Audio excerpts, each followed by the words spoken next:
Das ist Deauville. Heute zum Thema Fieber, Husten, Heiterkeit. Als Gast bei uns in der Quarantäne die Martina Hügi und Michel Kalt. Und mit mir, dem Karpi. Und hier ist er, der Dominik Deauville. Hallo miteinander. Hallo. Hallo miteinander. Danke vielmals. Merci. Danke vielmals. Grüezi, danke Kamera 1, danke Kamera 2. Danke auch für den Rest in dem Saal. Karpi, merci vielmals. Herzlich willkommen zum 9. Staffelauftakt von Deauville. Nicht aus dem Folium, das habt ihr vielleicht gemerkt, ja? Sondern aus unserem Corona-Krisenstudio. 5 Kilometer unter der Erdoberfläche sind wir ein luftversiegelter Keller mit österreichischem Gütesiegel. Richtig, wir sind bei mir daheim. Wir haben heute ein bisschen später gestartet. Es ist leider ein bisschen länger gegangen, bis meine Kinder im Bett waren. Es fällt ihnen wahnsinnig schwer, mit der Gasmaske einzuschlafen. Ja. Du kennst das aus deiner Jugend. Ja? Wobei bist du nicht als Jugendlicher, als Kind zärtlich in Schlaf gewürgt worden? Ja, die alte Erziehung. So, nein, hör auf. Natürlich müssen auch wir uns bei Deauville an die gängigen Sicherheitsbestimmungen halten. 2 Meter Abstand sind wichtig. Zwischen mir und Karpi haben wir eine schöne Sicherung eingebaut. Schau mal. Das ist. Passiert das ist ganz klar. Der Alarm geht übrigens auch los, sobald sich der Ombudsmann in unsere Sendung einschaltet. Haben wir eine schöne Warnung für uns. Und wir haben natürlich, habt ihr vielleicht gemerkt, nicht so ein grosses Publikum wie sonst. Kein Publikum, kann man sagen. Heute, also Deauville ausnahmsweise leider ohne Lachen. Falsch, Dominik. Wir haben alle Lacher, die wir brauchen, hier auf meinem Board. Oh, ja. Kannst du mal präsentieren? Was hast du mitgebracht? Also verschiedenes. Spontane Lacher, kleine Lacher, grosse Lacher. Willst du mal einen spontanen, ekstatischen Das wäre schön. Das ist schön, das ist sehr schön. Willst du noch einen subtiler? Ja, vielleicht so einen... So einen Altherrenlacher. Ja. Okay. Kann ich gar nicht, so eine Art von Lachen. Also gut, bin ich mir nicht gewöhnt. Und natürlich haben wir auch die mühsamen Regeln übernehmen mit den 5 Leuten pro Raum. Sehr mühsam, weil normalerweise mache ich ja die Sendung alleine. Und jetzt musste ich 4 Leute anstellen, was das wieder kostet. Wer sind die 4 Leute? Natürlich 3 immune Chinesen und als Regisseur der Boris Johnson. Weil man uns denkt, was kann schon schief gehen mit dem Boris Johnson am Drücken? Wobei, der ist ja jetzt auch positiv getestet worden auf Coronavirus. Das ist bitter. Weil Corona wünscht man ja wirklich niemandem. Zwar beim Boris Johnson, aber ich habe schon ein bisschen selber geschuld. Jetzt hat er die ganze Zeit im Volk predigt, raus, wir wollen raus. Und jetzt wieder alle rein. Völlig verwirrend. Und jetzt hat er es natürlich. Der soll da noch rauskommen. Ja, danke schön. Für den schmale kleine Lachen. Interessanterweise hat noch kein Schweizer Promi den Virus bekommen. Das zeigt, sogar der Coronavirus hat doch noch Ansprüche. Merci vielmals. Sehr gerne. Melanie weniger, danke. Vom Virus kann niemand flüchten. Jeder betrifft den Virus. Auch die Sommerzeit ist vom Virus betroffen. Haben wir jetzt eine Umstellung gehabt. Ja, sogar die Zeit nimmt sich eine Stunde Abstand. Dafür kann man jetzt jeden Morgen eine Stunde länger daheim bleiben. Das ist schön. Kommt jetzt ein bisschen schmal über so die Witzdichte, aber ich finde es wichtig, dass wir vom SRF auch über den Virus reden. Weil der Virus, Corona, trifft ja vor allem, ist gefährlich für die Alten, für die Kranken, für die Senilen und die Bettlägerigen. Ja? Also unser Stammpublikum. Ja. Und deswegen ist es wichtig, dass wir das rausgeben. Alle müssen jetzt alleine daheim bleiben. Ja? Ihr bekommt keinen Besuch mehr über, ihr werdet nicht mehr eingeladen, ihr trefft niemanden mehr, es soll auch nicht mehr angerufen werden. Also so wie im Christoph Mörgli eigentlich das ganze Jahr, kann man sich das vorstellen. Daheim bleiben, Fernsehen schauen. Wenn man lachen muss jetzt auf unserer Sendung, soll vorkommen, ja, bitte in die Armbeuge oder ins Nastuch lachen. Und wenn euch eine Pointe besonders gut gefallen hat, steht doch auf dem Balkon und applaudiert. Ja? Wir können zwar nicht unsere Miete davon zahlen, aber es geht an unser Herz. Wenn wir anfangen mit der Sendung, Karpi? Unbedingt. Ja. Erste Kamera Chines. Wenn wir anfangen, zweite Chines, geht es an. Ja? Ich meine, Corona, irgendwann wollten wir auch mal über etwas anderes reden. Ich kann es ja auch langsam nicht mehr hören. Deswegen haben wir jetzt hier in der neuen Staffel ein Gütesiegel eingebaut. Ja, wir haben jetzt die Nachricht der Woche, die 100% virenfrei ist. Karpi, was ist es diese Woche? Diese Woche hat der Schawinski seine letzte Sendung gehabt. Schawinski? Hast du jetzt nicht gesagt, das Thema sei virenfrei? Okay, nein, lassen wir das. Nein, meinen wir nicht so. Wir haben aber die letzte Sendung von ihm geschaut, am letzten Montag, und wir haben gesehen, auch er hat sich dem Coronavirus anpassen. Schauen wir mal kurz rein. Ich wechsle nicht nur hinter die Kamera, ich wechsle auch hinter die Scheibe. Gell? Das kann man jetzt wirklich so sagen. Genau. Scheibe, Sie reden von einer Scheibe. Viele denken, dass das in der Mitte zwischen jemandem und dem Gast eine Schutzscheibe ist. Aber nein, eigentlich hat sich das der Schawinski für seine letzte Sendung gewünscht. Ein Einwegspiegel, dass er sich selber beim Moderieren zuschauen kann. Am Schluss seiner letzten Sendung hat dann aber auch der taffe Schawinski mit den Tränen gekämpft. Und man hat zum ersten Mal gemerkt, jetzt, auch der Schawinski ist ein Mensch. Ja? Heulen von der Kamera liegt wohl am Namen Roger Federer. Jetzt der Roger Schawinski. Ich freue mich persönlich darauf, auf die erste Heulattacke von Roger Köppel. Ja, jetzt wo die Grenzen zu sind, heult er sicher von lauter Freude. So kann ich mir vorstellen. Und am Schluss hat sich der Schawinski dann auch noch bedankt. Und zwar in einer Dankesrede, wo sich viele Oscar-Gewinner können Scheiben von einem abschneiden. Es ist eine kurze, sehr prägnante Dankesrede. Ich zitiere, es ist so gegangen: ich danke mir selber. Ja. Finde ich gut. Das SRF spart jetzt natürlich viel Geld, also nicht wegen dieser Sendung, weil die ist relativ günstig zu produzieren. Es gibt, glaube ich, nur noch eine Sendung, die günstiger ist als Schawinski sind. Das sind wir. Ich meine, schaut uns an, was wir hier haben. Das teuerste ist die Kaffeemaschine, dort hinten im Eck, und die gehört nicht einmal uns. Ja, egal. Trotzdem sind wir natürlich mega froh um den Schawinski. Wir haben ganz, ganz viele Gags können über ihn machen. Und darum freuen wir uns, dass er sich als erstes im Deville-Freundebuch verewigt hat. Bitte.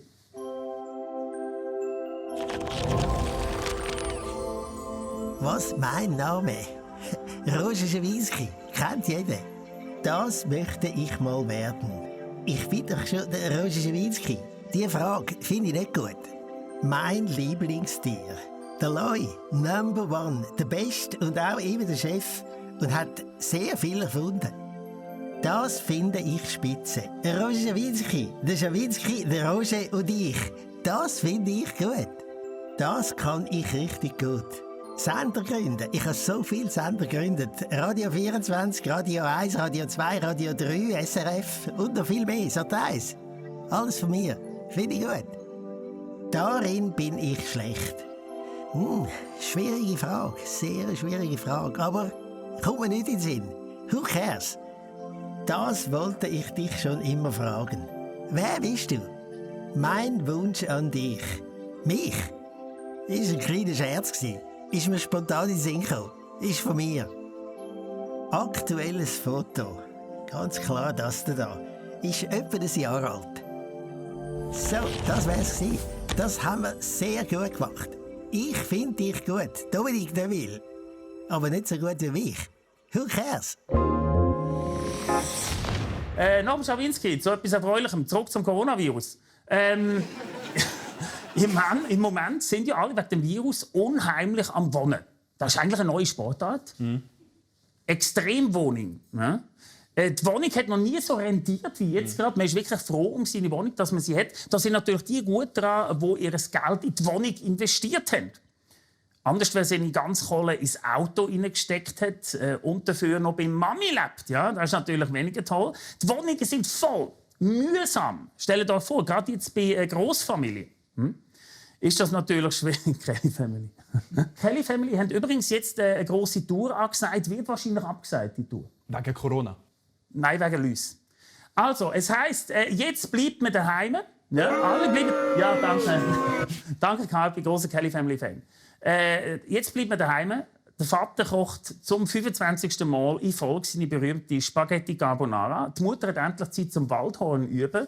Und das Kind macht im Kinderzimmer Homeschooling und rechnet sehnsüchtig aus, wie viele Tage noch vergehen, bis es endlich wieder in die Schule darf. Für die Kinder ist ja wirklich die Situation eine Katastrophe. Stell dir das einmal vor. Du kannst nicht einmal die Schule schwänzen und daheim bleiben, weil Schule und daheim ist ja der gleiche Ort. Ja, und auch die Mami fällt nicht auf die gefälschte Unterschrift von Mami drauf ein.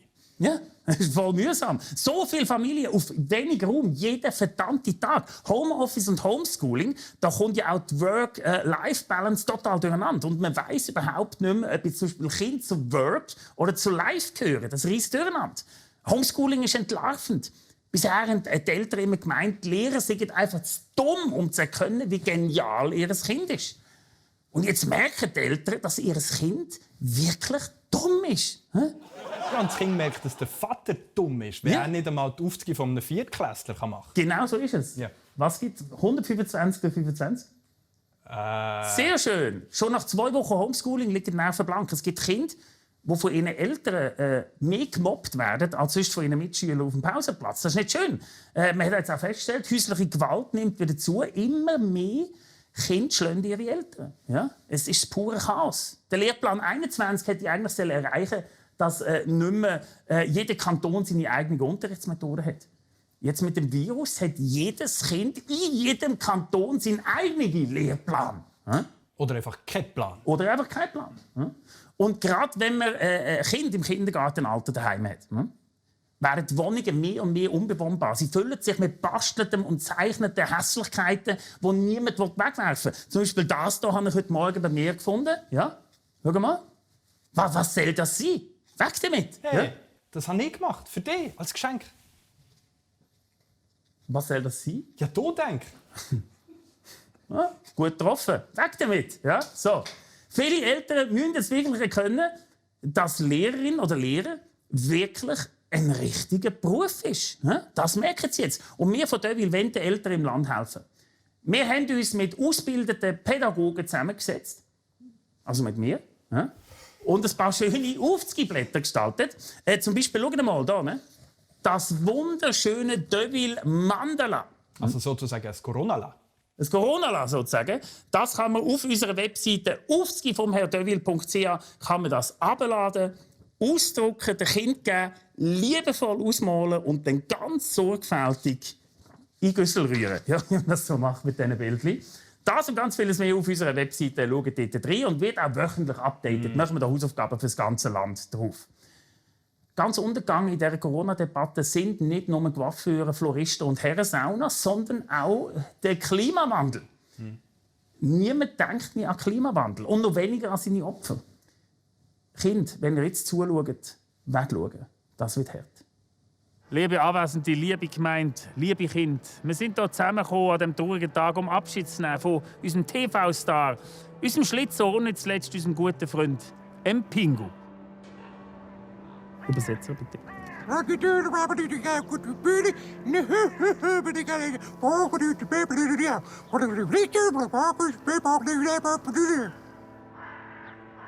Tragisch ist er von uns gegangen, nachdem ihm wegen der Klimaerwärmung buchstäblich das Eis unter den Füßen weggeschmolzen ist.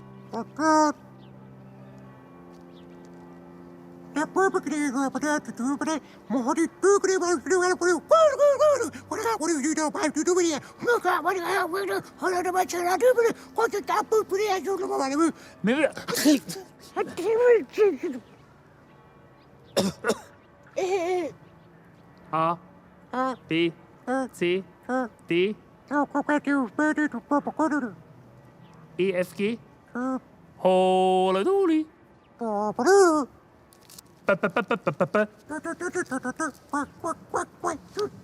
So, jetzt langt's. Kopf, Entschuldigung. Ja, es ist unsere Schuld, dass der Pingu nicht mehr lebt. Und ja, nicht nur du, lieber Pingu, bist von uns gegangen, sondern mit dir deine ganze Familie. Deine Schwester, Pinga. Und deine Eltern, die komischerweise irgendwie nie einen Namen hatten. Ab 1986 hast du unsere fantastischen 104 Folgen Und wie sind ihr mit dem Pingu verwandt? Was verwandt, ey? Wir haben einen gross auf YouTube gemacht. Ja, kennst du nicht? Schau da. Nimm das, du riesen Michi, ey. Was, du kleiner Michi, so nicht auf den Pinsel Narschmann? Ja, probierst du? Was? Ihr seid das gewesen? Ihr habt den Pingu durch den Dreck gezogen. Du hast keine Ahnung, Mann, wo eine Michi-Frau, ey. Ja, schau, für ist besser für dich. Man hat deine Sprache, lieber Pingu, überall verstanden. Aber nach der Absetzung von Pingu hast du eine schwierige Phase durchgemacht. Rollenangebote sind sehr rar geworden. Ja? Wo du keine Rolle bekommst für Ice Age 1 und keine Rolle für Ice Age 2, fürs 3 auch nicht und keine Rolle fürs Ice Age 4, nicht für Happy Feet und nicht einmal für reisende Pinguine bist du gebucht worden.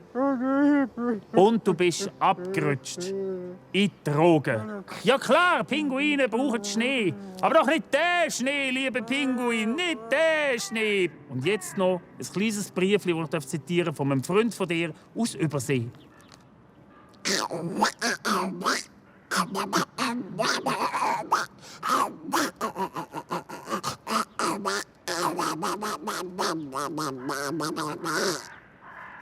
Pingu, lauf wohl, du riesen Michi-Grinde.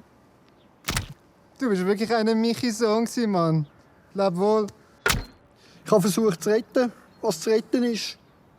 Da ist die Siegel, Bingo.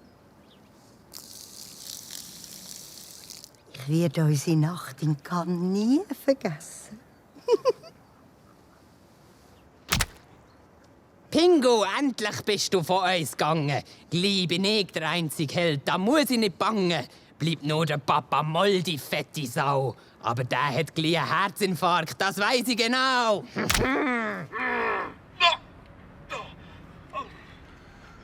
Ja, Pingo. Trotz aller Trauer, vielleicht wird dein Tod irgendetwas bewirken. Vielleicht werden wir Menschen endlich dadurch merken, dass der Klimawandel echt ist und nicht aus Knett besteht. Und jetzt bitte ich noch um ein Vaterunser für unseren Pingo.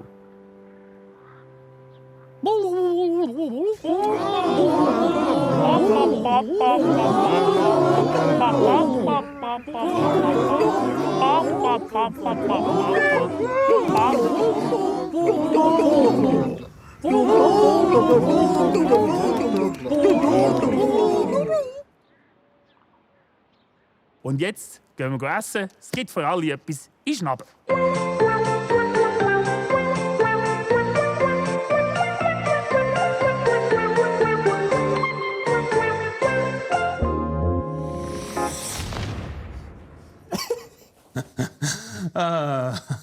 Der Einspieler, muss man sagen, ist komplett unrealistisch gewesen. Das geben wir zu. Voll. Heute wird bei der Beerdigung niemand mehr so nahe beieinander stehen. Ja, nicht nur bei Beerdigungen, auch sonst kommt man sich nicht mehr näher. In den Zeiten von Corona, wie sieht es denn zum Beispiel bei Tinder aus?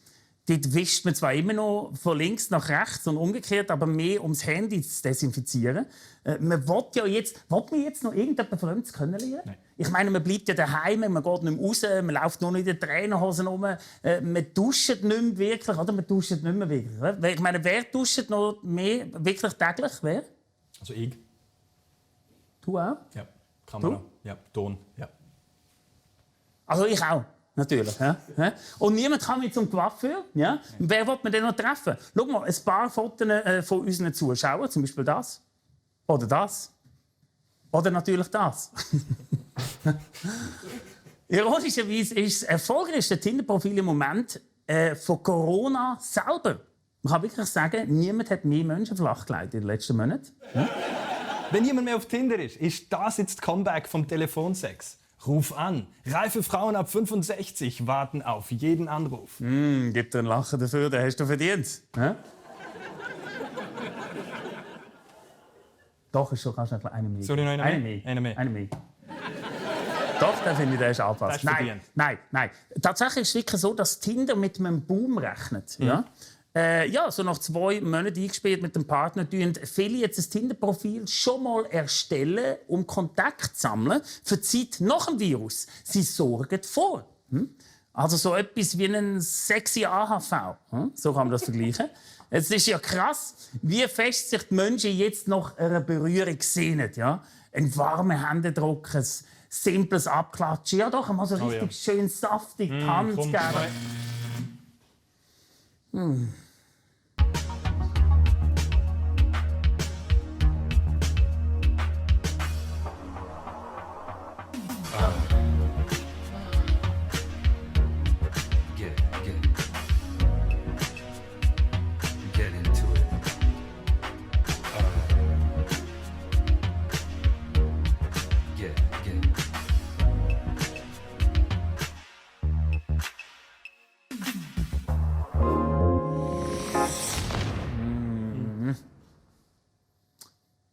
In Zeiten wie denen ist es klar, dass Künstler, die bei Deville auftreten, nicht einfach so jetzt neben mir wie sonst performen können. Deswegen haben wir im oberen Stock eine keimfrei versiegelte Glasbox eingerichtet, wo Künstler drinnen eingesperrt werden, um etwas anzubieten. Das klingt jetzt brutal, aber sind wir mal ehrlich. Die meisten Künstler sind in dieser Zeit froh, überhaupt ein warmes Plätzchen zu haben. Also klatscht in eure Ellbogen, jubelt ins Nastuch. Dort ist sie, Martina Hügi! bin ja ein grosszügiger Mensch. Also ich biete gern anderen Leuten den Platz im Bus an. Auch am Busfahrer. Oder ich spende meine Kleider an bedürftige Kinder. Und wenn du Hilfe brauchst, sage ich nicht Nein. Ich laufe einfach weg. Ja, ich kann schlecht Nein sagen. Also ich bin wirklich kein Arschloch, wenn sich's verhindern lässt. Aber es gibt so Situationen, da komme ich an meine Grenzen. Ich meine, wenn im Bus, besonders jetzt, so einer im Eingang fest verwurzelt stehen bleibt und ich nicht an ihm vorbei reinkomme. Er so mit Blick zum Handy, Kopfhörer bis ins Zentralhirn, so ein Diktator ohne Rücksicht auf andere, so ein Bussolini. Und? Macht er Platz? Nein, er dreht sich auf die Seite, zieht den Bauch ein. Leck, du bist kein Geist. Schau, ein 5-jähriges Kind lernt, dass wenn man so macht, man trotzdem noch da ist. Wieso du nicht? Das ist so blöd. Das kann ich dir diagnostizieren. Ich bin Heilpädagogin. Geduld und Nachsicht sind mein Beruf. Leck, ich bin so hässig, ich wäre sicher eine gute Busfahrerin. Ein einziges Mal würde ich egoistisch sein, mich verdrängeln oder stehen bleiben, wenn es mir gerade passt. Aber ich traue mich nicht. Nein, ich gehe höchstens mal, wenn die Warteschlange beim Frauen-WC zu lang ist, aufs Männer-WC. Also einmal. Und dann bin ich so dort gehockt und habe mich nicht mehr rausgetraut, weil ich hätte am Pissoir vorbei müssen. Aber dort sind Leute gestanden. Und je länger ich gewartet habe, desto weniger habe ich mich rausgetraut, weil dann sicher alle denken, leck die Mutter gross. Also habe ich mich eingesperrt, 2 Stunden lang. Aber beim Rauskommen ist niemand im Weg gestanden. Also was ist dein Problem? Das ist so blöd. Wie als ich mal einen gehört sagen, hey, Alter, er ist so dumm, er macht sogar Rechtschreibfehler beim Reden. Wie um alles in der Welt hat dich deine Mami aus sich rausgebracht? Bist du dann also im Ausgang von der Gebärmutter gestanden und hast gedacht, oh, warte, ich ziehe den Bauch ein. Also werde ich zur Geburtshelferin. Ich stupse den Bussolini an, wirf ein Schokostängeli und rufe, Holzstöckli! Er zeigt keine Reaktion. Gut, ich reiße ihm das Handy aus der Hand, wirf's und wiederhole, Holzstöckli! Und tatsächlich, er bewegt sich und ich komme rein, rufe ihm nachher, Platz, Sitz! Er hockt völlig verwirrt an und ich sage, brav, gut gemacht, schau, da ist noch ein Sternli-Sticker. All das sage ich, laut und deutlich. Natürlich nicht im Bus, weil ja, der Zug ist abgefahren. Aber hey, dank ihm habe ich etwas richtig gemacht. Social Distancing. Martina Hügi ist das gesehen, oder wie sie sich in dieser Zeit auch nennt, Martina Hackni. Ja? Wir haben es alle nötig und deswegen ist es an der Zeit, mal ganz offiziell jetzt ein Kränzchen zu winden hier bei der Weil für die wirklich an der Front stehen, die Heldinnen und Helden in unserem Land, die das Land wirklich am Leben erhalten. Pfleger und Ärztinnen. Also bitte, ich meine, Pflegerinnen und Ärztinnen, die haben jetzt schon so viel Applaus von allen Balken bekommen in den letzten Tagen. Damit können sie sich richtig mal wieder die Miete leisten. He? Not. Nein, ich spreche natürlich... Danke. Merci, Dr. Brinkmann in der 3. Reihe. Nein, ich rede natürlich von unserer Regierung, ich rede vom Bundesrat. Die haben jetzt die ganze Macht und sie zelebrieren sie förmlich. Und die ganze Schweiz schaut zu. Ich weiss nicht, wenn das letzte Mal Medienkonferenzen mit so einem Interesse und trotzdem so wenig Teilnehmer mitverfolgt wurden, ist auch mein persönliches Highlight des Tages. Dein Gute-Nacht-Geschichtli? Ja, sozusagen. Toll, wie sich die Bundesräte selbstbewusst präsentieren. Also zumindest 4 von ihnen sind mir aufgefallen in den letzten Tagen. Wenn wir schnell ein Auge auf sie werfen. Vorhang auf für Switzerlands Top-Bundesrat! Ulala!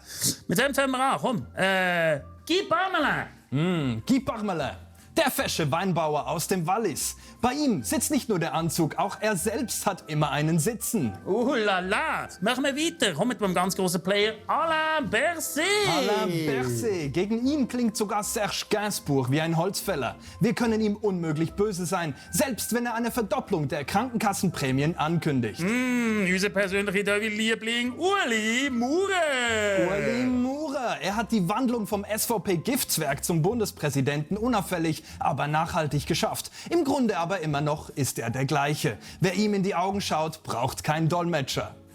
Übrigens interessant, auch Ueli Maurer in Originalgröße. Ja, ne? Dann, wer haben wir noch? Sommer Hugo, die Bundespräsidentin. Hey. Vergiss es. Warte, da kommt sie, schau da. Da kommt sie. Simonetta Sommaruga, rank, schlank und agil. Dank ihrer strengen Altamura-Brotdiät. Lassen Sie sich von ihrem gütigen Blick nicht täuschen. Schau doch das mal an. He? Ist toll, wie die so im Rampenlicht stehen. Ja? Also ich finde das fantastisch, muss ich sagen. So. Desinfizierst du jetzt deine Hände? Ja, klar. Logisch, ich habe Bundesrat angelenkt. Ja. Endlich führen sie unser Land. Ja? Also stark und entschieden. Ja? So haben wir es doch gern, so haben wir es doch wollen. Und ich finde wirklich, gerade unsere Bundespräsidentin hat das doch so prima gemacht. Super hat sie das gemacht. Wie sie uns, Schweizer und Schweizerinnen, also ihre Kinder, als Landesmutter quasi, hat sie da ganz fürsorglich erklärt, dass es ganz, ganz, ganz wichtig ist, dass wir jetzt nicht einfach nur das machen können, was wir toll finden. Ja? Schau mal, wie sie das gesagt hat. Und das heißt konkret, dass die Jazzgruppe im Restaurant nicht mehr ihren Jazzabend durchführen kann. Und dass die organisierte Wanderung oder der Wanderausflug nicht mehr stattfindet. Ja, das ist nicht einfach. Ja. Jassen und Wanderungen, die Lieblingsbeschäftigungen, sind nicht mehr möglich. Damit eingeschlossen, Achtung, sind natürlich auch all die anderen Lieblingshobbys von Schweizerinnen und Schweizer, also Fußkämpfe, Kiffen, SM-Partys und Wehrsportübungen im Wald. Ja. Brutales Film, ich weiss, aber ihr ist nichts passiert. Sie steht wirklich wieder auf und sagt, nichts passiert. Alles gut. So, also. Was meinst du, Kapi, zu der Simonetta? Sommaruga hat mich jetzt nicht wirklich überzeugt. Nicht? Okay, gut, dann tun wir sie weg. Dann aber komm, gehen wir zum Finanzdepartement. Der Ueli Maurer, ja, der Hüter der Goldreserven. Der Gollum von der Schweiz. So könnte man ihn auch nennen, auf jeden Fall. Der hat hart gearbeitet. Schaut euch mal das an, was er erzählt hat an der Pressekonferenz, wie hart er gearbeitet hat. Und ich kann Ihnen versichern, wir haben über das ganze Wochenende gearbeitet, wirklich im 18-Stunden-Rhythmus. Einerseits die Verwaltung, unsere Juristen, andererseits die Banken. Also ich meine, da ist richtig gearbeitet worden. Juristen, Beamte, Banker am Wochenende richtig gearbeitet. Und ich meine richtig gearbeitet. Nicht einfach so WC-Papier in die Regale hineingeräumt wie Verkäuferinnen, sondern richtig Goldbarren geschleppt, Goldsäcke hin und her gedreht, abzählt und. Aber man muss schon zugeben, dass er die Geldmittel sehr schnell locker gemacht hat. Ja, und deswegen hat er auch gewusst, dass man sich anständig bedanken muss und vor allem, bei wem man sich bedanken muss. Ich möchte mich hier an dieser Stelle ganz herzlich bedanken für die Arbeit, die bei uns in der Verwaltung geleistet wurde, bei der Nationalbank und bei der FINMA und vor allem auch bei den Banken. Die Initiative der Banken ist wirklich großartig.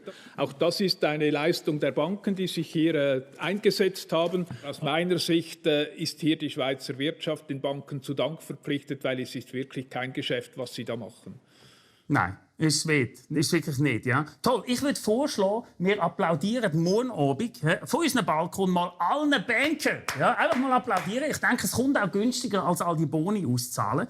Ich finde wirklich, du hast recht, hat mich jetzt auch nicht wirklich überzeugt, der Ueli Maurer. Wer haben wir denn noch? Unser Gesundheitsminister. Da war wirklich jetzt der Player. Ja? Alain Berset, wie der sich also gemacht hat, also wie der durchgegriffen hat, das hat wirklich Fans von Alain, die ein Shirt angefertigt haben für ihn und wollten verkaufen. Schaut mal da. Ja? Das hat natürlich der Ueli Maurer das auch ganz toll gefunden. Der hat dann auch das Shirt von sich drucken. So würde das wahrscheinlich aussehen. Gut, aber das mit den Überbrückungskrediten, das könnte noch eine Weile gehen. Dafür hat morgen jeder KMUler so ein Ueli Maurer-Shirt im Briefkasten. Wow, wunderbar. Danke, Banken. Ja? Zurück aber nochmal zum Berset. Der Berset sieht auch alles. Er sieht alles. Seit Mittwoch wissen wir, der Berset überprüft, ob auch wirklich wir alle schön daheim bleiben. Wie überprüft, wie überwacht er uns? Ja? Man will jetzt nicht denken über unsere Handys. Wie muss man sich so ein Handy-Tracking vom Alain vorstellen? So? Nein. Der Bund muss nicht selber spionieren. Er bekommt die Daten, hat sie wirklich alle bekommen von der Swisscom. Ganz bequem. Ja? Der Bund hat einfach bei der Swisscom angefragt, ob sie eben nicht den Standort von all ihren Kunden ausliefern, ob das nicht ginge. Und Swisscom hat natürlich die Daten sofort einmal ausgerückt. Was? Einfach so? Ja, es ist wichtig, dass alle zusammen arbeiten. Die Daten sind aber auch alle anonymisiert gewesen. Das ist ihnen ganz wichtig. Die Swisscom gibt also eine Karte mit alles so Punkten, hat sie im Bundesrat übergeben, ja, alles Punkte drauf. Und der Bund weiss, jeder Punkt ist ein Swisscom-Kunde, aber er weiss nicht, welcher. Ja? Das ist natürlich super, ja, super schlau. Er weiss jetzt also nicht, wer ist der Punkt, der die ganze Zeit in meiner Wohnung, in meiner Küche sitzt. Das könnte ja irgendjemand sein. Ja? So einfach. Datenschutz ist also gewährleistet. Und das BAG hat aber geschworen, dass sie nach der Corona-Krise alle Daten wieder löschen. Der Berse hat übrigens auch gesagt, dass nur eine einzige Person Einblick hat in all diese prekären Daten. Ah, sehr spannend. Wie sieht die Person aus? Haben wir ein Bild von ihr? Warte. Da ist sie, die Person übrigens.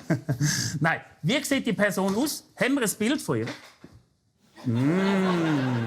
Und dank all dieser Überwachung hat uns der Alain Berset auch am Mittwoch gelobt. Zu Recht. Ja, wir haben uns gut an die Massnahmen gehalten und sind diszipliniert im Abstand zueinander gestanden. Also zumindest Swisscom-Kunden. Weil, das ist jetzt wirklich interessant, von den Kunden von Salt und Sunrise hat der Bund keine Daten bekommen. Das heisst, wir wissen, wenn sich der Virus weiter verbreitet, wenn die Leute draussen weiter jetzt fröhlich grillieren und sich heisse Zungenküsse verteilen, dann liegt das bestimmt an den Kunden von Salt oder Sunrise, dem verantwortungslosen Dreckspack dort draussen. Ja? Aber siehst du, Carpi, du bist jetzt auch nicht so angetan vom Alain. Ja? Nicht so. Und auch die angedrohte Ausgangssperre hat ein bisschen geblufft gewirkt. Was? Ehrlich? Nein, die hätte voll durchziehen können, Alain. Hätte können. Nein. Also ich glaube, schon vom Grundgesetz her dürfen wir das nicht. Wirklich nicht? Wäre jetzt eine Ausgangssperre möglich oder nicht? Wäre noch interessant zu wissen. Da müssten wir jetzt eine Anwältin fragen. So eine richtige Juristin.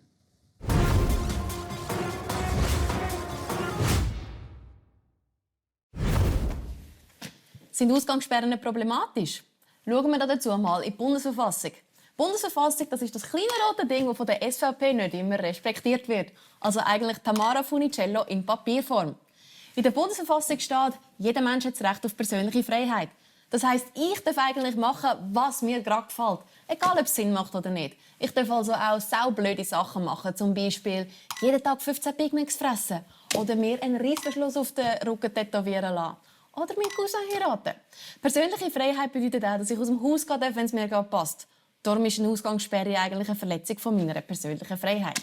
Aber Freiheit ist nicht unbeschränkt. Wenn etwas so hohl ist, dass es gefährlich wird, dann kann der Staat mir das verbieten. Wir haben als Bürger gegenüber dem Staat Anspruch auf den Schutz vor Dubelis. Also vor fast allen Dubelis. Und weil der Staat uns schützen muss, ist es zum Beispiel verboten, innerorts schnell Auto zu fahren oder ohne Bewilligung Schnaps zu brennen oder den Kindern Kokain zum Znüni geben. Das kann ich nur klarstellen, weil ja momentan auch viele Zürcher ihre Kinder homeschoolen müssen. Aber wir sind in der Schweiz, darum gibt es auch für solche Regeln.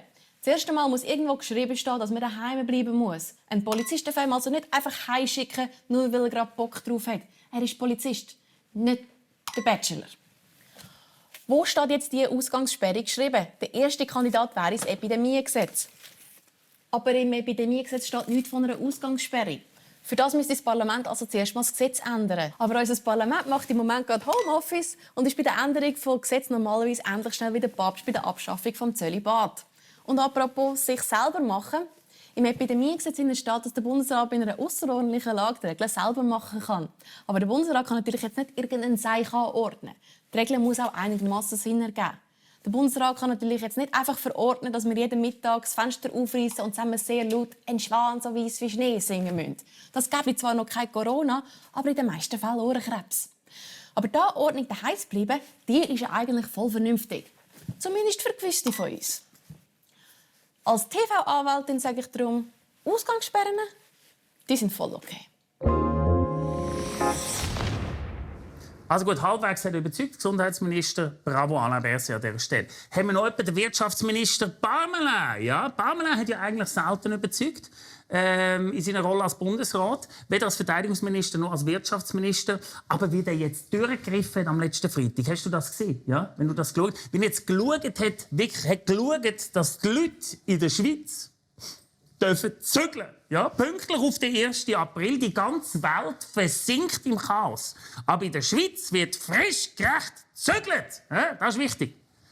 Toll, als Verteidigungsminister wirklich ein Pfeife gesehen. Als Wirtschaftsminister nicht wirklich überzeugt. Aber als Zügelminister top. Pamela, Zügelminister, dass das wieder in die Geschichte eingeht, finde ich. Danke. Und wie unkompliziert er einfach alles anpackt. Jetzt zum Beispiel mit den Arbeitslosen, die jetzt nicht mehr gewusst haben, wie sie nachweisen sollen, dass sie auf Arbeitssuche sind, hat er eine ganz pragmatische Lösung. Schaut. Arbeitslose müssen vorübergehend nicht mehr nachweisen, dass sie sich um Stellen beworben haben. Das erste Beratungs- und Kontrollgespräch findet nach der Anmeldung telefonisch statt. Dring, dring, dring, dring. Hä? Nimm ab, der Guy läutet da, persönlich. Oh, hallo? Bonjour, es spricht Guy. Haben Sie auch brav einen Job gesucht letzten Monat? Tut ein bisschen wie Christian Gott. Die tun alle gleich. Ist ja gleich. Letzten Monat, Job gesucht letzten Monat? Ja, gewusst, Sextelefon kommen wieder. Aber so Sextelefon mit, also ich würde sofort auflegen. Weil so Sextelefon mit Bundesrat, das ist um mir zu tragen. Kann ich verstehen. Und jetzt gebe ich auch zu, als ich noch zugeschaut habe, auch in der Krise scheint der Pamela ein bisschen verwirrt zu sein. Komische Sachen gesagt. Schauen wir mal da rein.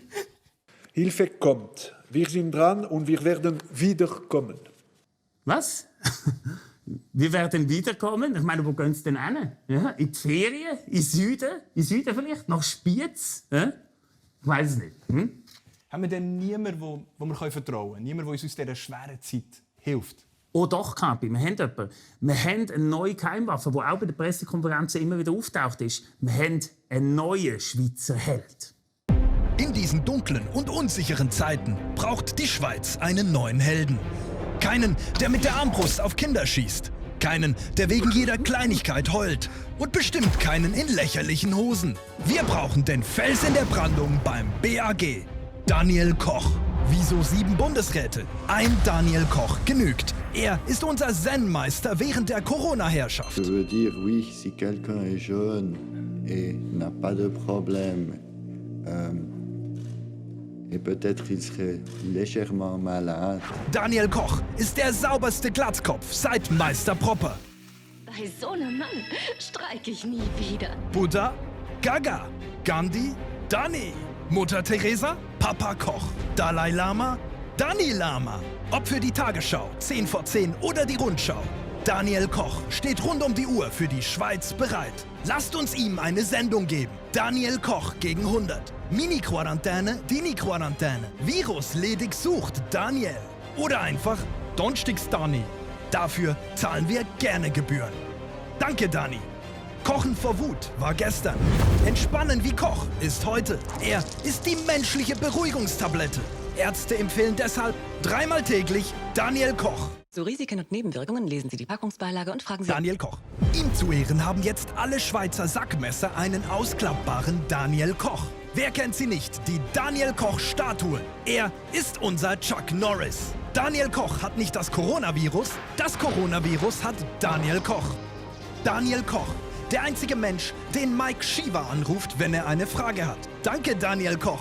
Du bist die fleischgewordene Neutralität. Ich habe keine besonderen Gefühlsempfindungen, weder so noch so. Du bist unser neuer Nationalheld. Du bist der hellste Punkt in unseren schlechten News. Du bist das Rettungsboot in meiner Einsamkeit. Du bist in meiner Quarantäne der Kapitän. Merci, dass es dich gibt. So, das war es auch schon wieder gesehen von Dani Koch Late Night. Heute mit mir, Dani Koch. Außerdem im Sidekick, Dani Koch. Erinnert euch bitte an Martina Koch und TV-Anwältin Michelle Koch. Bis nächste Woche. Wir sehen uns wieder. Hilfe kommt und wir kommen wieder. Ciao zusammen. Kochen gut.